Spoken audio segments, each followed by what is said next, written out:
स्वागत है आप सभी का हमारे इस यूट्यूब चैनल पर। तो देखिए अभी हम लेके आए हैं क्लास 10th का सब्जेक्ट हिंदी से चैप्टर 1 श्रम विभाजन और जाति प्रथा। तो यहाँ देखिए हमारा पहला क्वेश्चन कह रहा है, और देखिए ये जो क्वेश्चन हम आप लोगों को मतलब कि इस माध्यम से बता रहे हैं यूट्यूब के माध्यम से, बहुत इंपॉर्टेंट है, बहुत ही बोर्ड लेवल क्वेश्चन है, वेरी वेरी मोस्ट इम्पोर्टेंट है।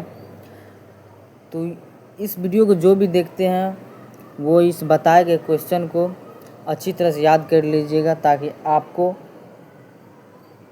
बोर्ड में किसी तरह की परेशानी ना होगी।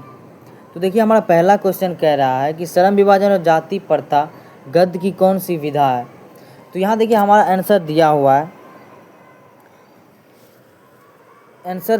है, तो हम बता दे रहे हैं, इनका आंसर सी दिया हुआ है जो कि क्या है, ये निबंध है। और देखिए दूसरा क्वेश्चन कह रहा है कि भारतीय संविधान के निर्माता किन्हें कहा जाता है। तो हम लोग सभी को पता है कि भारतीय संविधान के निर्माता जो है वो भीमराव अम्बेडकर जी को कहा जाता है। उसके बाद तीसरा क्वेश्चन है कि बाबा साहेब भीमराव अम्बेडकर का जन्म किस राज्य में हुआ था। बाबा साहेब भीमराव अम्बेडकर का जन्म किस राज्य में हुआ था, तो वो हुआ था हमारा मध्य प्रदेश में। अब 4 नंबर का क्वेश्चन कह रहा है कि बाबा साहेब भीमराव अम्बेडकर का जन्म किस ईस्वी में हुआ। तो बाबा साहेब भीमराव अम्बेडकर का जो जन्म हुआ था वो 1891 में हुआ था। 5वां क्वेश्चन कह रहा है कि भारत में बेरोजगारी का मुख्य कारण है, ये भारत में जो है बेरोजगारी का मुख्य कारण क्या है, तो जाति प्रथा है।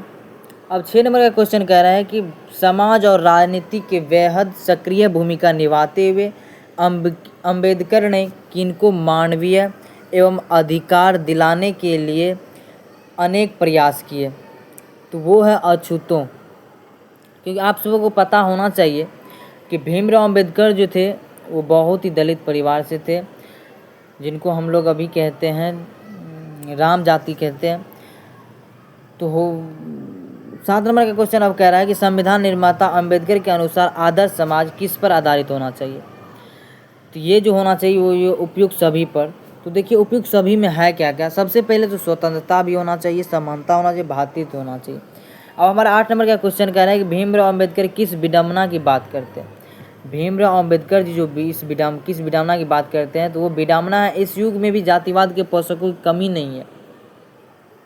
आधुनिक सभ्य समाज श्रम विभाजन को आवश्यक क्यों मानता है, तो वो कार्य कुशलता के लिए मानता है। अब 10वीं नंबर का क्वेश्चन कह रहे हैं कि श्रम विभाजन जाति प्रथा पाठ बाबा साहेब के किस भाषण का संपादित अंश है, तो वो हमारा है एनिहिलेशन ऑफ कास्ट। 11 नंबर का क्वेश्चन कह रहा है कि भीमराव अम्बेडकर के मुख्यतः प्रेरक व्यक्ति रहे हैं, तो वो कौन रहे हैं, वो बुद्ध जी भी रहे हैं, कबीर जी भी रहे हैं, ज्योतिबा फुले भी रहे हैं। तो इन सब का एग्जैक्टली हमारा जो आंसर होगा वो डी होगा, उपयुक्त सभी। तो 12 नंबर का क्वेश्चन कह रहा है कि अम्बेडकर के अनुसार भाईचारे का वास्तविक रूप है, तो वो है दूध पानी के मिश्रण की तरह। जिस तरह दूध और पानी का मिश्रित अगर किया जाए तो किसी तरह का भेदभाव हमको देखने को नहीं मिलता है, उसी तरह से भाईचारे का विस्तार रूप होना चाहिए।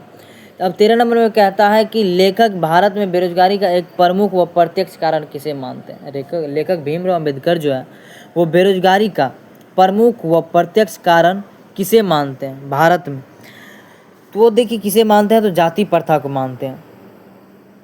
अब 14 नंबर का क्वेश्चन कह रहा है कि जाति प्रथा को श्रम विभाजन मान लिया जाए, यह वास्तविक विभाजन नहीं है क्योंकि यह मनुष्य की रुचि पर आधारित नहीं है। यह कथन किस पाठ का है, तो यह कथन जो है हमारा यह श्रम विभाजन और जाति प्रथा का है। अब 15 नंबर में कह रहा है कि जाति प्रथा पैसे का दोषपूर्ण पूर्व निर्धारण ही नहीं करती बल्कि मनुष्य को जीवन भर के लिए एक पैसे में बांध भी देती है।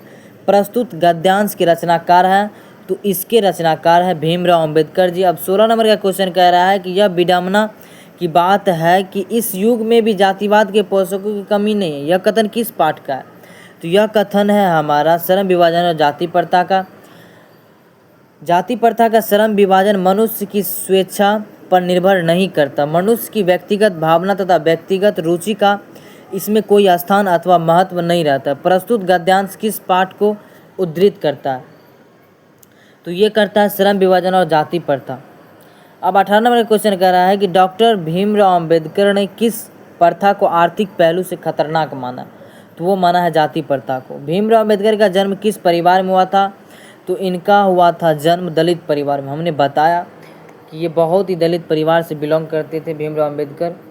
20 नंबर का क्वेश्चन है कि भीमराव अम्बेडकर के प्रेरणा स्रोत रहे हैं, तो वो उपयुक्त सभी रहे हैं, बुद्धा रहे हैं, कबीर रहे हैं, ज्योतिबा फुले रहे हैं। इससे पहले भी क्वेश्चन आया था।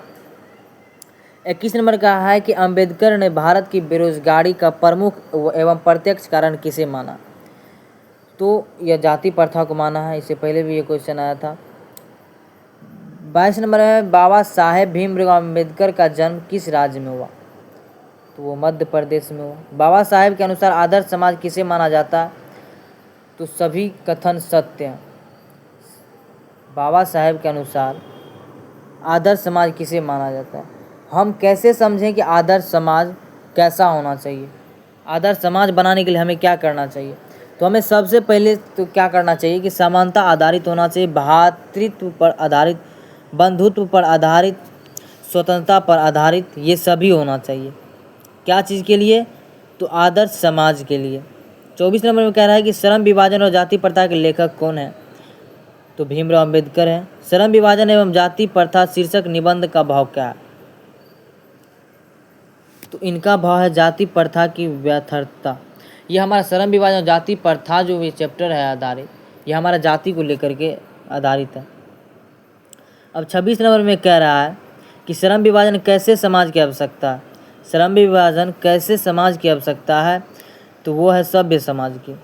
जाति प्रथा स्वाभाविक विभाजन नहीं है, क्यों, क्योंकि रुचि पर आधारित नहीं होने के कारण। ऐसा इसलिए है कि ये रुचि पर आधारित नहीं है, कि मान लीजिए अब जिनको चाहिए कि मतलब हमको ये काम नहीं करना है, लेकिन होता क्या है कि उनके जाति पर आधारित होता है कि मान लीजिए अगर इसके पिता अगर केस काट रहे हैं तो उसका बेटा भी कैसे काटेगा। कुछ जाति का होता क्या है कि उसके जाति के अनुसार ही उसका काम को निर्धारित कर दिया जाता है, जिसके कारण क्या होता है कि वह उस काम को करने में असमर्थ होते हैं और रुचिकर नहीं होते हैं, तो जिसके कारण अधिक बेरोजगारी की समस्याएं उत्पन्न होती है। अब 28 नंबर का जाति प्रथा श्रम विभाजन के साथ साथ किसका रूप लिए हुए हैं, तो ये श्रम विभाजन का भी रूप लिए हुए हैं। जाति प्रथा के साथ साथ ये श्रम विभाजन का भी रूप लिए हुए हैं। अब 29 नंबर का आदर्श समाज स्वतंत्रता समानता कहाँ है,